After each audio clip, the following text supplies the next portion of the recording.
All right, so we are now going to discuss Northern Renaissance art. Okay, Northern Renaissance art. And actually, before I get into that slide, I want to try and figure out what area are we talking about when we talk about Northern Europe. Okay, well, where is this Northern Europe that we're talking about? Where is this Flanders region that we're talking about? And it's right here. Okay, the Low Country. Oftentimes, the Low Country is considered the Netherlands, is considered Belgium, even into Luxembourg. I'm not sure if you guys are aware, and I don't even know for sure if this is where the name comes from, but Amsterdam is actually a city that is at or below sea level in some parts.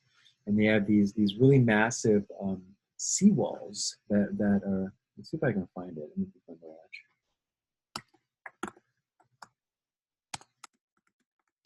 And they have these massive seawalls that exist. And you can see them here, right? They keep the city from being flooded. Look at this. This is amazing. And I believe that the seawalls they began building them. Look at the city. It's kind of like a Venice. Amsterdam also has areas where there's water-filled street. I've never been there. It's an amazing city, though. Just the idea that they had these seawalls built so many hundreds of years ago to allow the city to grow into what it did.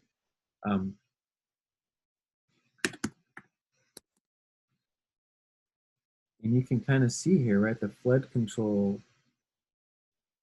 the way that the walls are kind of built around here along the islands and allow for Amsterdam, which would be underwater, to even exist in the first place. So this is my understanding as to why they call this the Low Country. Okay, and again, we'll try and show on a map that the area that is called the Low Country. Have you guys been seeing any of the stuff I just did? Or is it not sharing with you? So last thing here, we're gonna try and take a look at this area we call the Low Country, which is right here. Okay, it's basically Amsterdam and Belgium, and this little area here, I believe, is called Luxembourg. The Low Country you see here. So this is where a lot of the art of the Northern Renaissance is going to take place. This is a part of Northern Europe where there is a lot of high culture. And really, look, the ideas behind the Renaissance start in Northern Italy, but they spread. And they spread largely through trade. A lot. I think I've said this before. Anytime you trade stuff, you're also trading ideas, right? You know, I'm a traveler. Back then, if you ever left your village and you went like 10 miles beyond your village, you were considered a traveler. Like, oh my gosh, how were your travels? You went 10 miles out there. That must have been, exciting. Now, of course, 10 miles is a 10-minute drive. Oftentimes, distance isn't measured by miles, or it's more measured by how long it takes to get somewhere. So like when I was a kid, the park that was a mile down the street from me, it was really far away. Oh man, I don't want to go, all the way down to Verdugo Park because it takes a long time to get there. Where I would rather go to Olive Park, which is 3 or 4 blocks down the street from where I grew up in Burbank. But nowadays, that drive from my mom's house to Verdugo Park, which is about a mile, is like nothing. Right? It seems so much closer. Anything a mile away is like super close when you can drive. So distance was going far away was. You were considered a traveler because it took so long to get places if you went 10, 20 miles outside of your village. But these traders, when they would travel and trade stuff, they would see new things. They would, oh my gosh, look at, Paris, or I've never seen the beautiful buildings of Florence. And then they would come back to their villages and they would tell the story. They would say, oh my gosh, over there, a distance in Paris or in Florence or Milan or Venice or Amsterdam or wherever. And they have all these amazing things, and the stories would spread, and This is one way information spread from Italy to the Low Country, to the northern parts of Europe, and certain ideas and art spread as well. Um, now, um, this is a famous painting from Northern Europe, and it's really hard to see in this little small um, slide over the internet.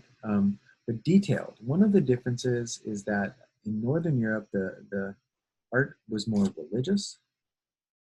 In Northern Europe, the art was more detailed. And if you ever get a chance to um, Google this on your own, it's a Van Eyck piece, you can really see the background details of this, maybe this plaque or of the dog or of even the slide, the brick on the side of the house here. They also began using oil paints, which I'm not an artist, but my understanding is that you can paint with more detail in oil paint than you can in the paints that were being used before. So the Northern Europeans were more religious in their art. They oftentimes would do art on wooden panels for like altarpieces of houses. Um, they were more detailed. They used oil paints, and they also had less news than the Italians did. Um, for whatever reason, it is colder up there, so could just the way people dress be different? Sure, I mean, it makes sense. Also, maybe there's a little less of that connection with the ancient Romans and Greeks, who also had more of the nude in their paintings. So the Renaissance spreads from northern Italy all across the continent.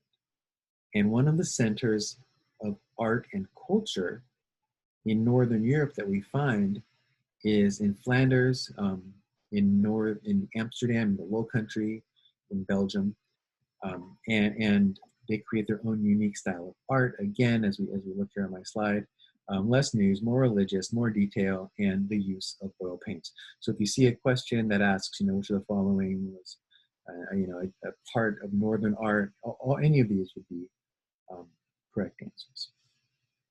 Okay. Questions?